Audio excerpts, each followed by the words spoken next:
ওম নমঃ শিৱায়।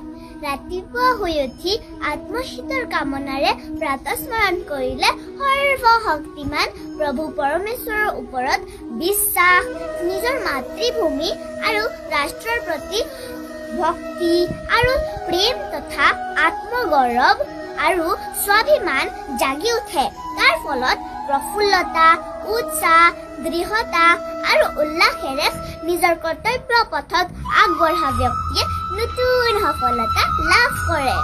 গোটেই দিনটো প্ৰসন্নতা আৰু উৎসাহেৰে মন ভৰি থাকে। সেয়ে প্ৰাতঃস্মৰণ কৰা খুবেই প্ৰয়োজন। আজি মই প্ৰাতঃস্মৰণৰ প্ৰথম শ্লোকটো গাম। প্ৰথম হৈছে কৰাগ্ৰে বসতি লক্ষ্মী, कर मध्ये सरस्वती, करमूले तु गोविन्द, प्रभाते कर दर्शनम।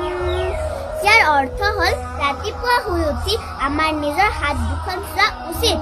কিয়নো কাৰণ আমাৰ হাতৰ আগভাগত থাকে মা লক্ষ্মী আৰু হাতৰ মধ্যভাগত থাকে মা সৰস্বতী আৰু কৰমূলত প্ৰভু গোবিন্দই বাস কৰে।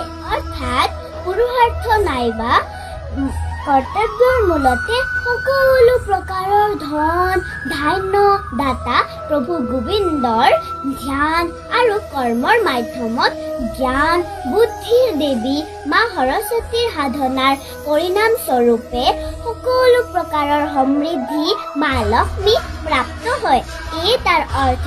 ৰাধে ৰাধে।